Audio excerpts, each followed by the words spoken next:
I was inspired this weekend by two people, Brian Boucher and Alex Carlino.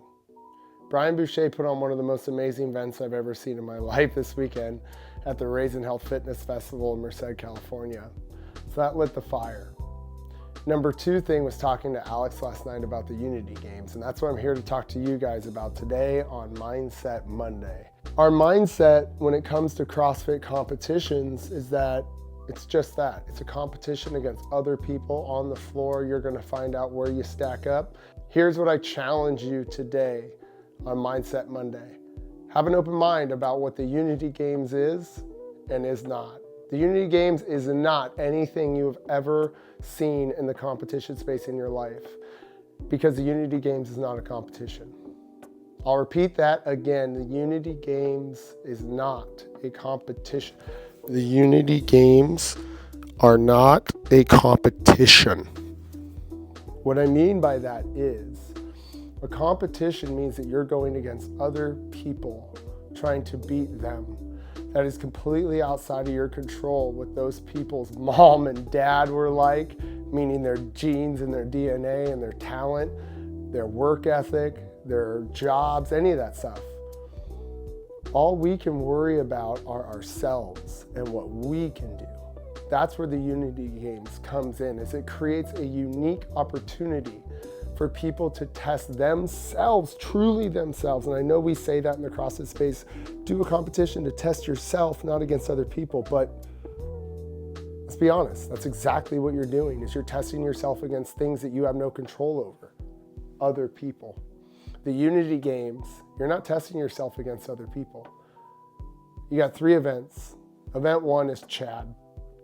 You're gonna do some step-ups to find out, have I been doing the training over this past year that would lead to the resiliency, the endurance, and the stamina necessary to make it through this event. Event number 2 is a strength event. It's 1 minute at each station of a sled push, a farmer's carry, and an object over an object. You have 4 minutes rest between, and it's gonna test if you have enough strength, enough capacity. And the final one is our metabolic flexibility test. This is our CrossFit workout, where we see, have you been doing the stuff inside of the kitchen to allow yourself to switch between different fuel sources? And if you didn't know, that's what CrossFit actually does for you. So it allows you to become metabolically flexible. You can burn carbohydrates, oxygen, fat, in different ways at different times, and not rely on just one. Now, here's the cool thing about all of it. None of this has RX weights.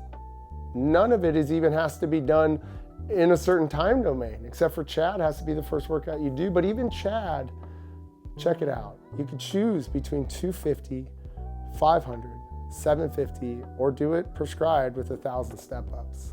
Strength, you get to pick the weight that you put on the sled that you're pushing back and forth 25 feet in each direction. Farmer's carry, you get to pick the weight on the farmer's carry that you're going back and forth 25 feet in each direction.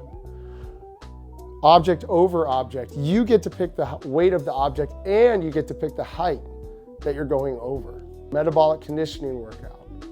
This workout requires 3 things: weightlifting, gymnastics, and monostructural movement.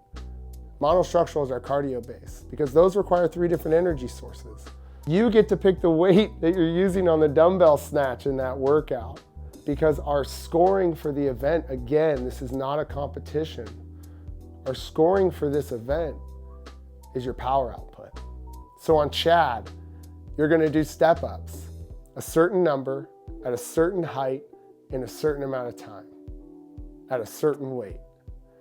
The weight that you carry on your body is your force. The distance that you travel is how high you choose your box to be. The number of repetitions you do and the time you do it in gives you a power output. That's your score. Move on to the strength event. You get to pick the weight on the sled, the farmer's carry, and the object over the object, because it's about power output. What's the force on the sled? How far did you do it? How long did it take you to do it? 1 minute at each station.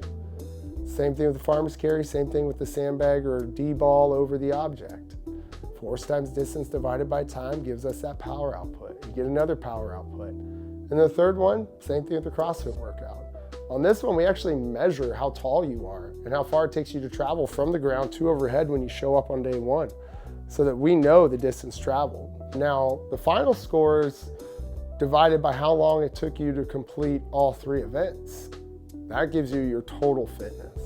So not only do you get a power output in each one of these events, but you also get to see your overall fitness and how that stacks up too. And the person with the highest power output are going to be the ones at the top, the ones at the bottom. Again, you weren't trying to beat anybody else. You were seeing what you could do. And next year, guess what? Same events. Following year, same events.